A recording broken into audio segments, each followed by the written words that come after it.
हरियाणा में तीसरी बार भारतीय जनता पार्टी की सरकार 1 साल का कार्यकाल पूरा कर चुकी है। अपने कार्यकाल के दौरान नायब सिंह सैनी सरकार की उपलब्धियों का खुले मन से जबरदस्त बखान करते हुए नजर आते हैं। मुख्यमंत्री एक्शन मोड में नजर आ रहे हैं।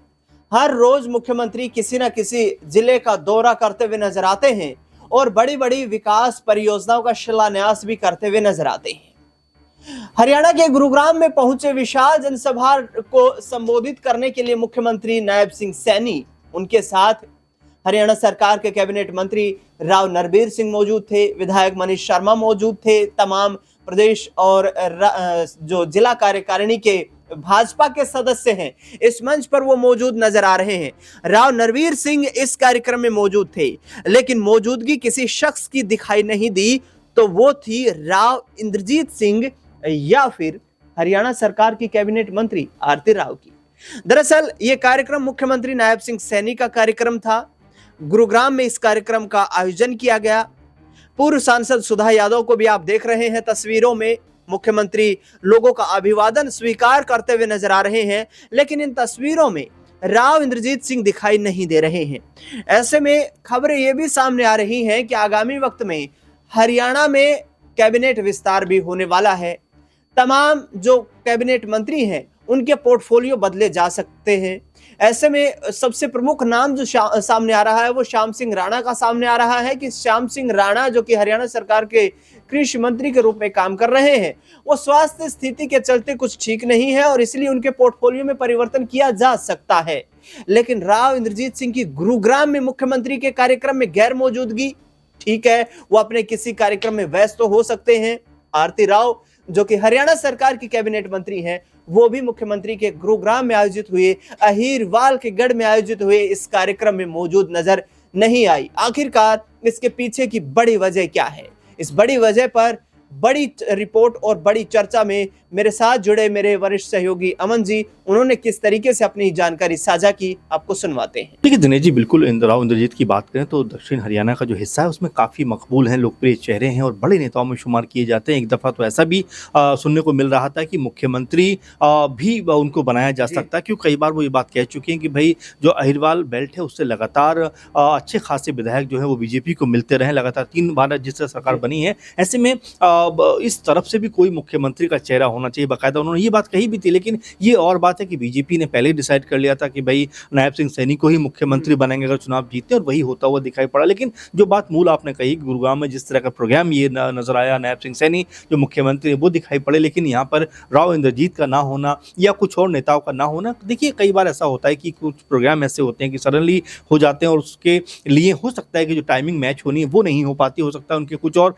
कार्यक्रम रहे हों, कहीं और व्यस्त रहे हों, लेकिन इसका मतलब ये नहीं कि आपस में कोई पॉलिटिकल द्वेष नजर आता है, आपस में कोई पॉलिटिकल फूट यहाँ पे दिखाई देती है, क्योंकि राजनीति का मामला है तो हर बात को कहीं ना कहीं राजनीति जोड़कर देखा जाता है। अब नायब सिंह सैनी की अगर इसमें बात करें तो जिस तरह से सरकार को लेकर चल रहे हैं, आप देखिए अनिल विज एक समय उनसे नाराज नजर आते थे, उनके घर वो पहुंच जाते हैं। तो ये एक मुख्यमंत्री के होने के बावजूद भी जो उनका तौर तरीका है वो ये बताता है कि राजनीतिक तौर पर वो अपनी सरकार को मजबूत रखना चाहते हैं। भले ही लोग उनसे नाराज रहें, लेकिन वो लोगों के पास जाकर उनसे अपने साथ चलने की बात करेंगे। और यही अहम भी तरीका भी है कि जो भी लोग आपसे खफा दिखाई पड़ते हैं, अगर आप उनसे जाकर मिलते हैं, मुलाकातें करते हैं, बातचीत का एक संवाद का तरीका डेवलप करते हैं, तो कहीं कोई दिक्कत नहीं आती। और नायब सिंह सैनी इस काम में बहुत माहिर माने जाते हैं। जो चेहरे उनसे ऐसा लगता है कि थोड़ा बहुत भी उखड़े हुए दिखाई पड़ते हैं, नाराज नजर आते हैं, वो स्वयं उनके पास जाते हैं। अभी तो कुछ दिन पहले विधानसभा में हमने देखा कि जब नेता प्रतिपक्ष के तौर पर कह सकते हैं कि भूपेंद्र हुड्डा जब पहुंचते हैं विधानसभा के अंदर, तो उनका स्वागत करते हुए नजर आते हैं, तारीफ करते हुए नजर आते हैं। खुद भूपेंद्र हुड्डा ने बाहर आकर ये बात कही कि भाई ये एक नई परंपरा है जहां पर मुख्यमंत्री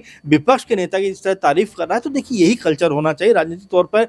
भले ही पार्टियों की अपनी विचारधारा है, लेकिन जब प्रदेश की बात आती है, देश हित की बात आती है, तो सबको मिलजुल कर काम करना चाहिए। बिल्कुल मिलजुल कर काम करना चाहिए। राव इंद्रजीत सिंह का सियासी प्रभाव काफी मजबूत है।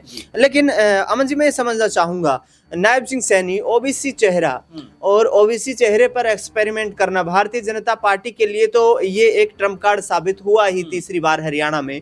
क्योंकि कई भाजपा के नेता ये कह चुके थे कि मनोहर लाल खट्टर के खिलाफ एंटी इनकम्बेंसी है और किसान आंदोलन का जो नेगेटिव इफेक्ट पड़ सकता था वो मनोहर लाल खट्टर की निजी छवि के आधार पर पड़ सकता था।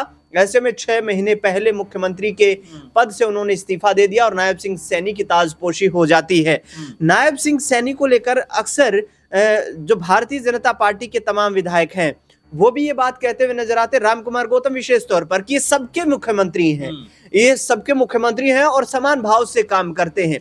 क्या इसी आधार पर आगामी वक्त में नायब सिंह सैनी को कंटिन्यू कर सकती है भारतीय जनता पार्टी, क्योंकि अभी 4 साल का लगभग वक्त बचा हुआ है, या फिर राव इंद्रजीत सिंह जो मजबूत शख्सियत है अपनी बेटी आरती राव को लेकर के मुख्यमंत्री पद पर उन्हें जो है विराजमान किया जाए, उन्हें प्रोजेक्ट किया जाए, इसको लेकर के केंद्रीय हाईकमान के सामने कोई मांग रख सकते हैं? देखिए, मुझे नहीं लगता कि ऐसा होने वाला। हालांकि मांग उन्होंने जरूर इस बात को लेकर पहले रखी थी कि भाई इस कह सकते हैं दक्षिण हरियाणा से कोई चेहरा निकलकर सामने आना चाहिए, लेकिन अब नायब सिंह सैनी मजबूती के साथ में सरकार चला, और जिस तरह की बात आपने कही कि राजकुमार गौतम ने जिस तरह का बड़ा बयान दिया कि वो सबके मुख्यमंत्री, और देखिए होना भी ये चाहिए कि आप भले ही जो सत्ता में बैठे हुए हैं लेकिन आप उसके भी मुख्यमंत्री जिसने आपको वोट नहीं दिया है, और ये एक बात महत्वपूर्ण हो जाती है। क्योंकि विपक्ष की बात करें तो अमूमन ऐसा लगता है दिनेश जी कि आपस में दोनों में टकराहट दिखाई पड़ती है, आपस में कोई नाराजगी नजर आती है। कई बार हम देखते हैं कि मुद्दों में इस तरह से आपस में मतभेद हो जाते हैं कि एक दूसरे से खफा दिखाई पड़ते हैं, लेकिन नायब सिंह सैनी जैसे मैंने कहा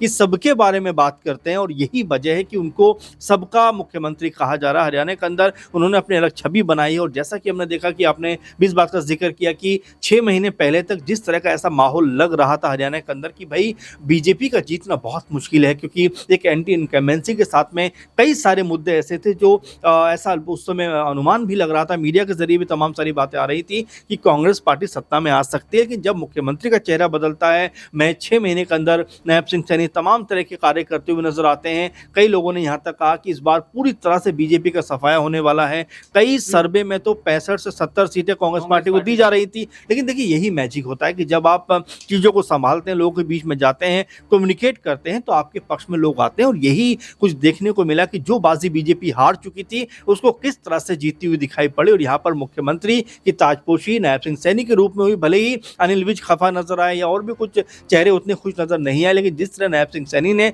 सबको साथ लेकर चलने का जो साहस किया है, ये बहुत कम लोग कर पाते हैं कि अपने पक्ष के साथ में जो उनसे खिलाफ भी दिखाई पड़ते हैं, उन्हीं की पार्टी में रहकर उनको भी साथ लेकर वो चलने का प्रयास कर रहे हैं, और न सिर्फ चलने का प्रयास कर रहे हैं बल्कि अहम ओहदों पर बैठाकर उनको मजबूत भी कर रहे हैं। तो ये नायब सिंह सैनी का एक कह सकते हैं पर्सनैलिटी है जो कहने के उनको मजबूत करते हुए हरियाणा में नजर आ रही है। बिल्कुल मजबूत पर्सनैलिटी है और लगातार निरंतर कार्य भी कर रहे हैं। लेकिन आखिरी संक्षिप्त सवाल रहेगा अमन जी, यहाँ पर पोर्टफोलियो में परिवर्तन हो सकता है, जैसे मैंने शुरुआत में जिक्र किया हरियाणा कैबिनेट में, तो क्या कानून व्यवस्था को लेकर विपक्ष जिस तरीके से सवाल खड़े कर रहा है कि हरियाणा की कानून व्यवस्था जो है वो चरमराती हुई नजर आ रही है, ऐसे में अनिल विज को फिर से गृह मंत्रालय की जिम्मेदारी क्या मुख्यमंत्री सौंप सकते हैं?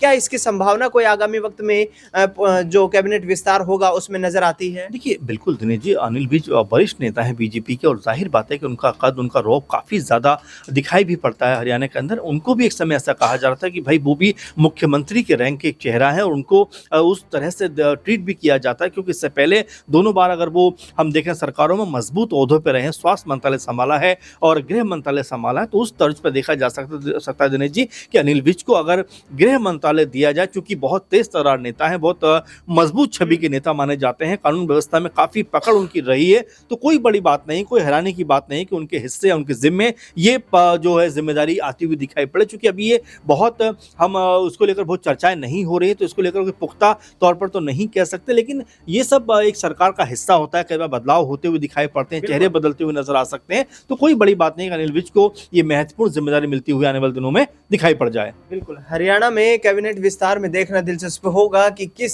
विधायक का भाग्योदय होता हुआ नजर आता है, क्योंकि लगातार चर्चाएं चल रही हैं कि हरियाणा में जल्द ही 1 साल का सफल कार्यकाल पूरा होने के बाद मुख्यमंत्री नायब सिंह सैनी की कैबिनेट में विस्तार हो सकता है। इस खास रिपोर्ट में फिलहाल इतना ही।